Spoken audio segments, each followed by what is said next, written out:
Hello, this is Professor Akia. This week, no Korean movie of notice was released this week. So, let's talk about an American movie. This week, we have Woman in Gold, starring the always lovely Helen Mirren and Ryan Reynolds. The plot goes thusly, according to IMDb. 60 years after fleeing Vienna, Maria Altman, played by Helen Mirren, attempts to reclaim a family possession that was seized by the Nazis. Among them is a famous portrait of her beloved aunt. This painting is Adele Gustav Klimt's portrait of Adele Bloch Bauer. With the help of a young lawyer played by Ryan Reynolds, Maria embarks upon a lengthy legal battle to recover this painting and several others, but it is not easy. For Austria considers the painting a national treasure. So at its core, this movie is a Holocaust survivors movie wrapped in a legal movie, which is the problem. The legal movie part does not work. It is very sloppily written in that fashion, which is a shame considering that the actual Holocaust survivor movie portion is pretty interesting. In the present time in the movie, you have Helen Mirren with Ryan Reynolds tagging along, going on the trip to Austria so that they can try to petition to get the picture back. And during this time, Helen Mirren gets flashbacks of the past, the days prior to the Nazis, growing up in Vienna and getting married and such. And these flashback parts are the most wonderful parts of the movie. Especially, you have the aunt who the portrait was commissioned for, played by, let's see, Antje Traue. You may know her from the movie Man of Steel. She was the villain sidekick.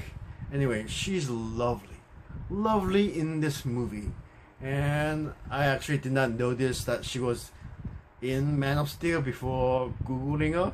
The younger version of Helen Mirren is played by the always great Tatiana Maslany from Orphan Black. She is a strong, lovable, young, vibrant character, and she's lovely. So that part is pretty nice.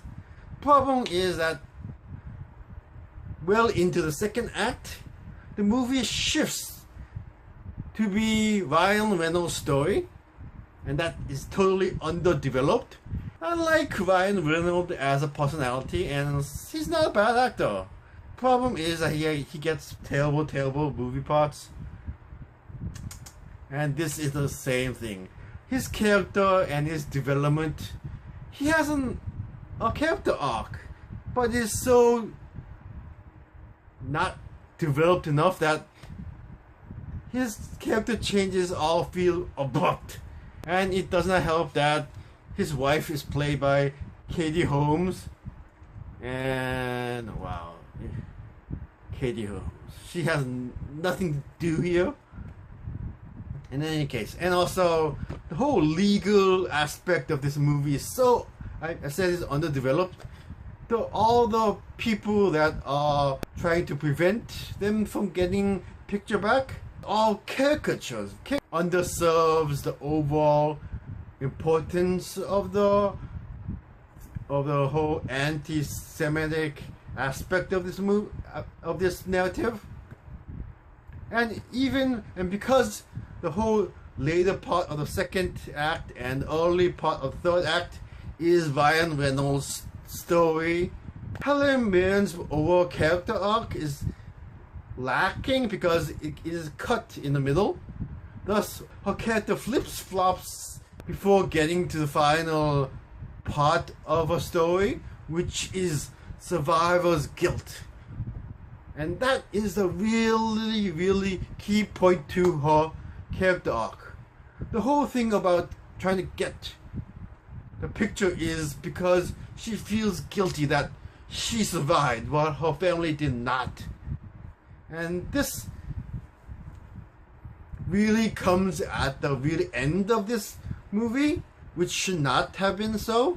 It should have been developed slowly during the movie, but because the movie had to shift into Ryan Reynolds' story midway, yeah, the movie did not have enough time to actually develop a story properly, which is a shame.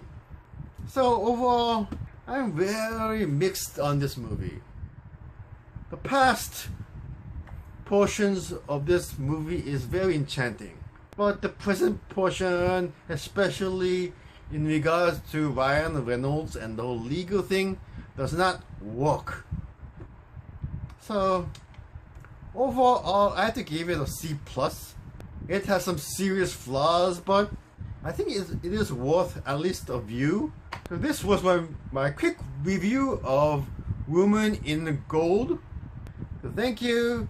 Please come back for my Korean movie reviews when we actually have Korean movies to review. And thank you. Have a nice day.